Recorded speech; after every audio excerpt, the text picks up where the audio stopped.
Hey everyone, welcome to my channel. It's me Gamerturk, and this is gonna be our first video of weekly Alicization Q&A stuff. This is my room. It's a little bit empty. I'm not like the, other anime YouTubers that has an entire room dedicated to their anime collection because I live in a dorm in Austria. But then again, I asked you guys if you would like a second Alicization video each week, and the idea is essentially, I do the explained videos, but you may still have questions left, so what we're planning to do here is essentially, you guys ask questions and I answer them sometime during Wednesday. That's my plan for the weekly series. Let's see how that's gonna work. But essentially, we got 3 different categories of questions. I need to lift my hand up because the camera is so far high up. Anyways, we got normal questions, which what I consider to be if you're on par with where the anime is right now. So for this video, that's gonna be episode 17. I will be answering things up to episode 17. The second type of questions is the opinion questions. I should probably use my left hand because camera picks that up much better. The second type of questions will be the opinion questions. You guys want to hear my opinion and you can ask that and I'll answer that. And the third type of question will be spoiler questions, which I'll put at the end with a spoiler disclaimer. So those who don't want to be spoiled about the future can just leave right then and there. Now let's start with the questions, shall we? Now I don't have any script. I'm just opening up the questions here and then reading them out loud and answering them. So please don't mind that there are no, subtitles here. But only 1% of you use that anyway. So starting with the first question, you should see the question over here, hopefully, that I'm gonna edit in, and maybe some pictures here and there, relevant, I don't know. We'll figure that out. First off, sorry about the earlier won't happen, that was probably a spoiler question that I deleted and warned the person. But yeah, do you think there will be a break between Alicization Part 1 and Part 2, or will they keep going? I included some very basic questions in the first episode of our Q&A session as well, so you guys can have your answers. But yeah, these are the kinds of stuff that get asked quite a lot. Yes, there will be a break between Core 2 and Core 3, mid-season break. We don't know how long that's gonna be, but it will be there. Next question. The title card should be Alicization Dividing, Colliding, Deciding instead of Alicization Rising. I don't know if they'll change it in the next episode. First off, let me correct you over there. I don't know where you got the colliding and deciding from, because those are not the book titles. If you're following in a different, translation, that may be the case, but the English ones are dividing, uniting, invading, and so on. That's how it continues. As for the actual question, no, the anime probably won't change the text file, just like the first one. What are the changes that we'll see on Blu-ray versions of the anime? Slight corrections here and there, maybe improved frames, nothing too drastic. Will Ronnie, Tease and Sortilina come back? And that is a yes. I am not going into spoiler territory, I'm just gonna say, you'll see them sometime in the future. But that's where I'm gonna let that question go. Spoiler warning, thank you for being considerate, though I decided that was not actually spoilery. In this arc, in your opinion, who would you consider the main antagonist, or would you say it's a collection of antagonists? Well, the question can become a spoilery question if I actually answer completely, but for the sake of, making it non-spoilery, I'm just gonna say it is Quinella. I do not consider Kikoka to be an antagonist. Higa is definitely not an antagonist, despite being the ones who put Kirito in there. They're legitimately trying to help. While you should not trust everything, especially Kikoka says, I think I mentioned this back in my episode 5 video, you shouldn't trust everything Kikoka says, but he is not an antagonist, so I am just gonna go with Quinella being the head antagonist of the first half of Alicization. Why does Alice's consciousness still remember Kirito? I'm assuming the person you're referring to, Alice's consciousness, is the golden, memory fragment that came down to Kirito back in episode 4 after the goblin fight. Now the thing is, memory is complicated, because if you delete a memory, you essentially delete a part of somebody's life. The same thing that Quinella does when creating Integrity Knights is that she isolates certain small bits. Because, for example, when it comes to Eldri was a successful, let's say swordsman. He uses a whip, but let's go with the word swordsman. Because he trained his entire life to be, proficient sword and whip user. if Quinella was to delete the memories of Eldri completely, well, then his entire training would go off. So memory is a whole lot more complicated. You can't delete complete blocks, and if you try to keep certain things, other things related to your individual experiences will still remain. That's the case with Alice's consciousness as well. Like when Kikoka pulled Kirito out from the simulation when they were 10 years old, they deleted everyone's memories of Kirito, but just like Yu-Gi-Oh back in episode 4, Yu-Gi-Oh still does remember deep down certain things. Even Kirito does, despite having those memories blocked, because you can't really block the entire series of memories. They are all connected with certain emotions, certain actions, those kinds of stuff. When will we get Sword Art Offline that focuses on the Alicization arc? Through the Blu-ray releases? Probably the 8th volume will have something. I don't know if anything in between will have anything, but definitely follow the Blu-ray releases for Sword Art Offline sketches. Remember that one episode of Sword Art Online where Kirito runs on Ice Wall? He can just do system call and make a metal platform, hopefully enough for Alice's heavy armor to wall and repeat it. The thing is, let me start with the Ice Wall run thingy he did. SAO was an actual game. You can just increase your dexterity, agility, whatever to grant you certain benefits that would not be possible in a more realistic environment. And speaking of a more realistic environment, that is exactly what Underworld is. So you don't really have assignable stats that gives you more agility than naturally possible. So you can't literally be a ninja running up walls. Second question, can make a metal platform, hopefully enough for Alice's heavy armor and wall and repeated. Generating an element is really hard. As you've seen in the anime, it really requires a lot of spatial resources. He could barely generate hooks at a reliable rate when the sun was up. So large enough to carry Alice with her heavy armor, for her to be comfortable, that's not gonna happen. There just isn't enough spatial resources around to constantly and reliably generate that. What is the system-like error icon in the eye of every characters except Kirito? That's the error code 871. I hope I'm remembering the number correctly because I don't have a script, I'm not reading from anything, but it should be error code 871. That's what prevents Underworldians from breaking the rules. Kirito doesn't have it because he's a natural Fluctlight diving from an STL, but every single artificial Fluctlight in Underworld has that system alert in their right eye. That's the left eye because my camera is mirrored, but yeah. But the real mystery behind the icon as to why it is there when Wrath is specifically trying to make them break rules is gonna be featured in future episodes, just I'm not gonna reveal that right here for a question. Semi-spoilers, which I deemed non-spoilery, that's why it's here in the video.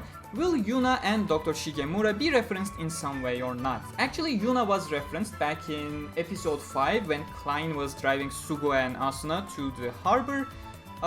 If you listen closely to the radio, I think it's Longing. If I'm not mistaken, it's been a while since I watched episode 5, but it should be Longing from Ordinal Scale.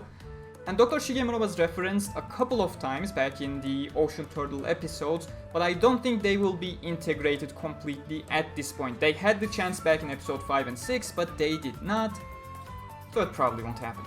Well, what's in store for this second core? Plot twists, action, fun, some emotions, you know, the usual. Is this all technically a dream sequence? Kind of. Well, for Kirito at the very least. Not for the others, no. How many episodes will there be in the season? Again, a very basic question that I included just because this is our first Q&A session.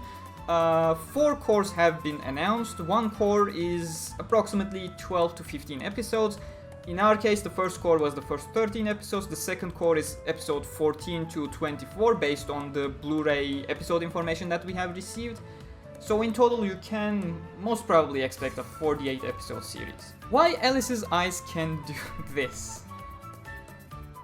Time constraints for animating stuff. That's gonna be my answer, yes. Do you think allocating more memory to a Fluctlight extend its life past 150 so that they don't need to delete memories to make up for new ones? Yes. I mean, what else can I answer? The thing is, if you're inside Underworld, you literally don't have proper access to the hardware side of things, and Wrath has designed every single light cube, not the cluster, but individual light cube device to be similar to our real life brain. And the theory says that our brains have 150 years of, storage inside, and if we were to cure diseases enough that we would live longer than 150 years, we would have significant memory problems that we wouldn't be able to solve. That's the same thing. The light cubes have been designed similarly to our real life brains. So yeah, if you actually were to design them for a longer period of time, that is technically possible.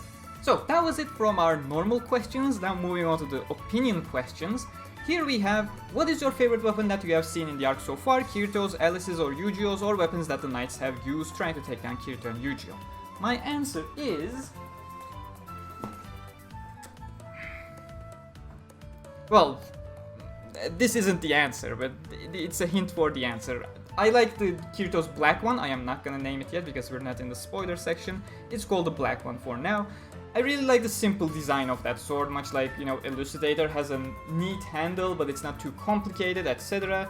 And it does not reflect much light, which I like a lot. Now, Blue Rose sword is really intricate, and if the anime actually portrayed it correctly, to give them the benefit of the doubt, it's really hard. It would be really hard to make it really like glassy and icy. It would have been really beautiful, especially the handle and stuff. You see the rose inside. But I still would prefer the black one in general. What's your favorite arc in SAO? Asks Stephen Lee. It's gonna be Aincrad. I am really biased in terms of Aincrad. I just have a different connection to that arc, despite having lots of flaws in it. But yeah, my favorite is Aincrad due to my personal bias. But in general, I really love Mother's Rosario. I love Alicization's first half, the Human Realm arc that we are yet to complete. It's gonna be done in 24 episodes total. And I really love Ordinal Scale. But if we're going for the second, it's gonna be Alicization's Human Realm arc. Third would be Mother's Rosario. Fourth would be Ordinal Scale for me. Yeah, that's an Ordinal Scale poster. I actually got that one during the Vienna theater screening. That was a nice experience. We had the subtitles broken, so they repaid us the ticket price, which was nice. If you have finished reading all of the Sword Art Online Alicization novels, I would like to know, were you satisfied with the ending? Full disclosure, I am following the Yan Press translation, so I am currently up on volume 15, Alicization Invading. I have not finished the series yet, but considering Yan Press's translation speeds, yeah, I will finish it about 2, maybe 3 months before the anime gets there. I'm gonna have to wait and see how long their mid-season break is. But yeah, for my Explained series, I will switch over to fan translations eventually when the time comes. So I can't really comment on the ending just yet. I know the general thing that happens, but I do not want to comment on it without having read the actual thing. Who's your favorite ship from SAO? I'm not someone who's into fan ships. I just, I like following the story that the writer actually envisioned, so that's gonna be Kirito and Asuna for me. Which is your favorite volume from SAO? Also, which core you think will be the best?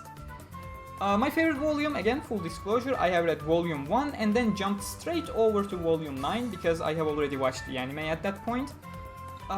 So if I am to pick one, that's gonna be hard. Like, I love Alicization novels in general, and I love each of them for different reasons. Like, Volume 9 Alicization Beginning is all about the amazing world building that I really enjoy. Alicization Running is specifically good for the Zephylia flower scene, and I really enjoyed the Zakaria chapter as well, setting up all the things. And the rest is just a huge roller coaster, but if I have to pick one, it has to be Volume 10 Alicization Running. Oh wait, I forgot the second question. Which core you think will be the best? Second core, the one we're in right now. Because they seem to be adapting at a consistent pace, 4 episodes per volume. So yeah. Also, I haven't read the contents of core 3 and 4 completely just yet. I have only read volume 15 so far. What's your opinion on the series overall so far compared to the light novels? I know there's been stuff cut here and there, but overall is it a good adaptation? I have an entire Explained series based on that.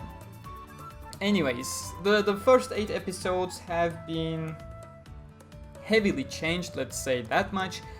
Too many anime original scenes that don't add much to the series, especially the Asuna logging into the ALO from the ocean turtle scene, that was unnecessary, but ever since episode 8 and onwards, the anime has been adapting quite nicely, quite accurately, and I really enjoy that. Some things, most things, especially once we started with the Alicization Rising content, have been word by word, which I am quite happy about. Okay, so that's been it for the opinion questions, which means we are moving on to spoiler questions, and that's a spoiler warning. I'm gonna edit that in because it looks funny on the recording software without anything there, but this is your cue to leave if you don't want to be spoiled about the future contents. Hit that like button before you leave, but yeah, you've been warned. As our next question says, I do understand that Asuna, Yuki, Suga, Kirigaya, and Shino Asada dive into Underworld as the three goddesses Stacia, Solus, and Terraria, the super accounts, but are there any sacred arts or abilities they can use the administrator cannot? Are they more powerful than the Pontifex herself, or just at her authority? The super accounts do have dedicated skills / sacred arts. We actually had a huge debate, not a huge debate, but some debate back in the SAO Wikia server if they're really sacred arts or are they just abilities. We decided they are indeed sacred arts because they come with the system commands, etc. So yes, they do have specific sacred arts that are bound to their specific account. How did Alice acquire a real body in the real world? Also, why was the reason that Alice wanted to be in the real world, and how they acquired the technology to make a body? We have already seen, signs of things happening in that aspect. Ichimom was the first prototype that actually works. It's not natural, but it does work. There's a Nimom. I know the anime screwed up the initials because they put an N at the end instead of M. We still don't know why, because even the Japanese novels literally showcase the M there. But yeah, we have already seen robots working in working condition. Higa mentions that Nimon, the second one, actually has a much more natural silhouette and much more natural working process, but we have not seen Nimon yet. We will eventually, but not yet. So they build a third one that has Alice's outlook to put her floodlight in, just light cube device into her brain. She needs to be charged from time to time, but it's perfectly natural. It looks like Alice, it's a mechanical body. Yeah, the technology is already there. They just are trying to perfect it throughout Alicization. What episode do you think Asuna, Suga, and Asada will dive into Underworld? That's gonna be second core, but since we do not know the pacing of the second core, I can't be quite exact, but Asuna will be diving around, I would imagine, 6th or 7th episode, considering we will have 24 episodes for 4 volumes, so towards the end of the first half of the third core, I would say. As for Sugu and Shinon, they will be diving later on than Asuna does. Will Yujiro be ever get revived or something? That's a tricky question just because of that something there.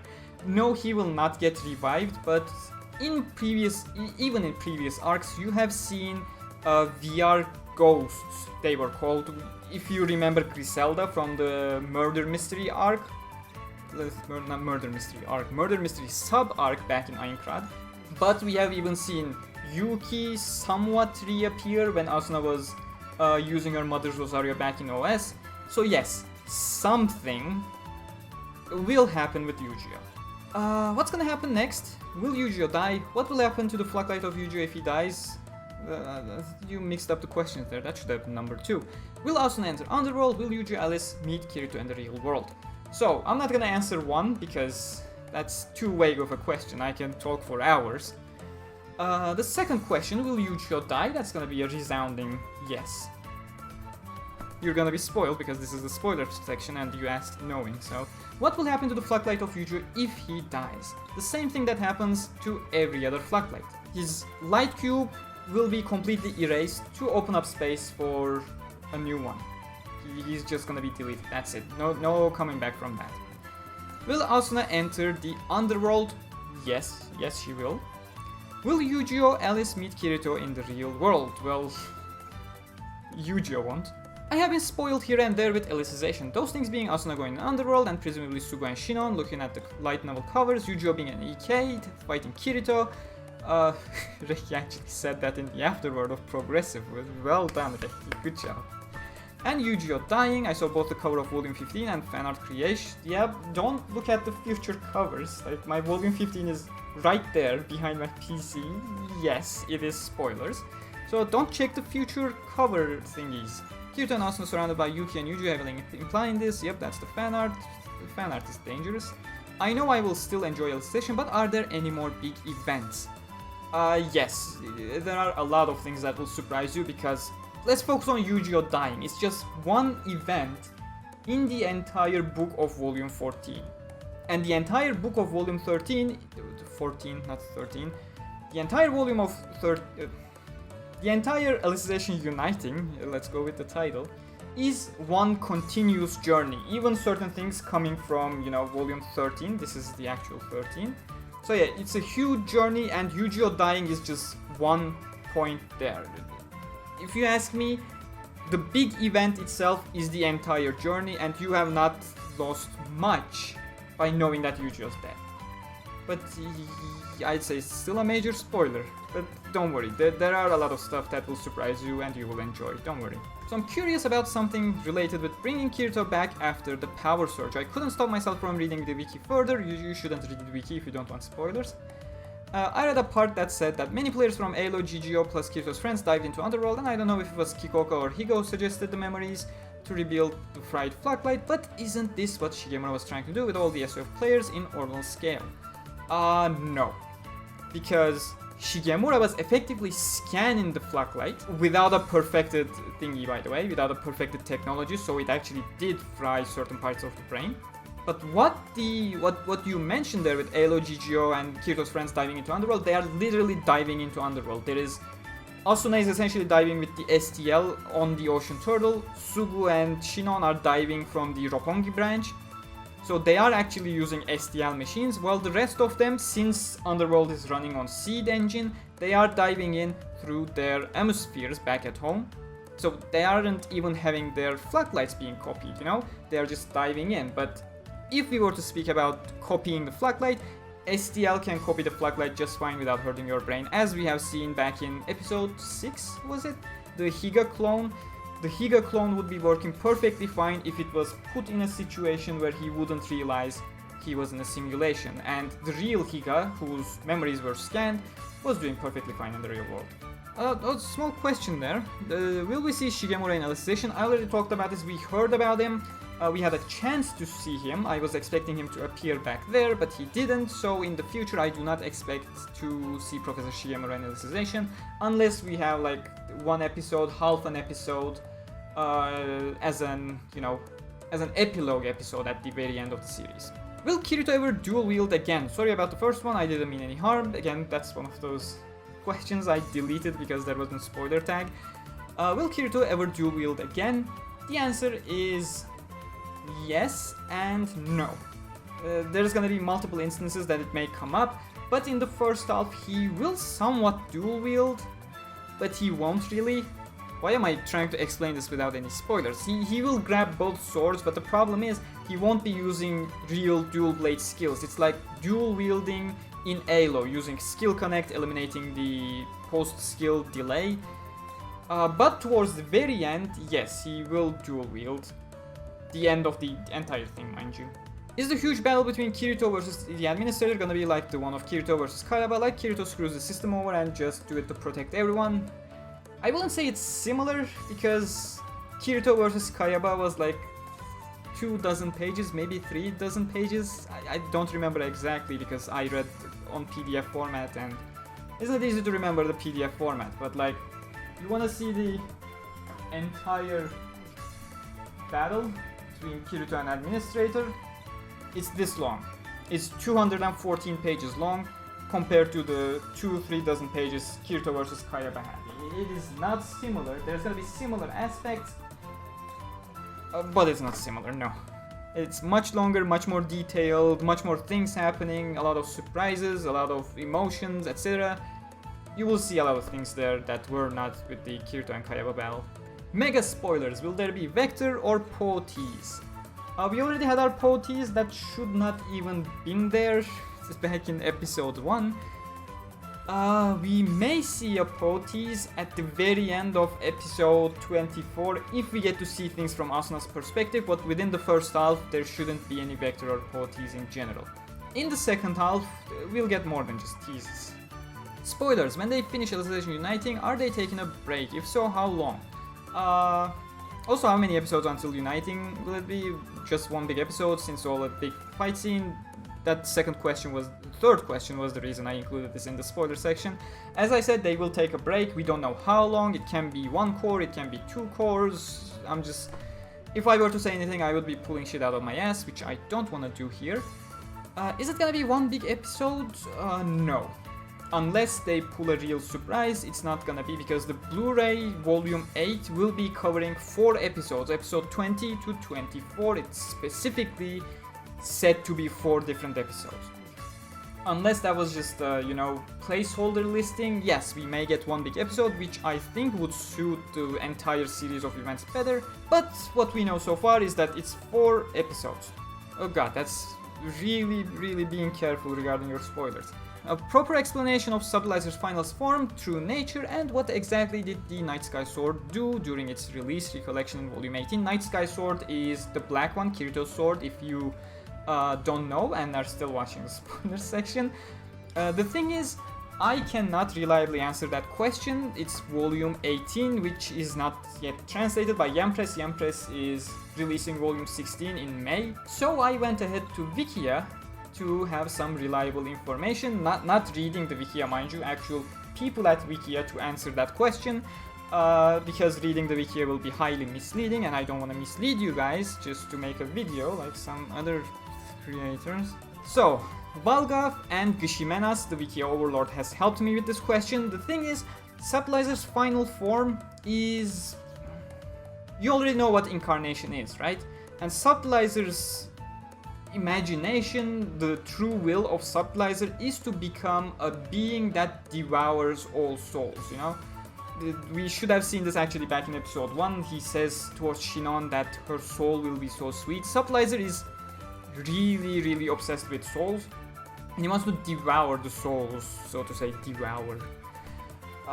So yeah, he becomes more of a bodiless being kind of thing that devours the souls. That's the final form's true nature. Oh my god, what is this like? It really looks terrible. I'll continue recording 5 minutes after. Okay, it should be a little darker now, but yeah, at least I can see what I'm looking at. As to what exactly did the Night Sky Sword, we need to go back to what Night Sky Sword was made of. So, it's a sword that was forged from Giga Cedar, and what does Giga Cedar do exactly? It just absorbs the spatial resources around it, whether it's from Solus coming from the sunlight or from Terraria coming from the earth, to become more stronger. So once you use the release recollection, the memory release sacred art, it just multiplies that by whatever 10-100 fold, and it essentially becomes much more powerful, has a wider reach to do that, etc. We have seen it absorb the power of, Fanatio's sword back in episode 15. So that's essentially the same thing. It absorbs the spatial resources around it. So what exactly is the most powerful spatial resources in Underworld? Your thoughts, your power of incarnation, so to say.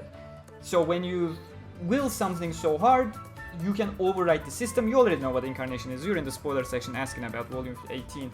So what release recollection of the Night Sky Sword does is essentially absorb all that spatial power, not just from Solus, not just from Terraria, but also from other people's thoughts, including Alice and Asuna in the final scene as well, and just turn that into a weapon. But yeah, that's pretty much what happens in Volume 18, and I think that's the last question.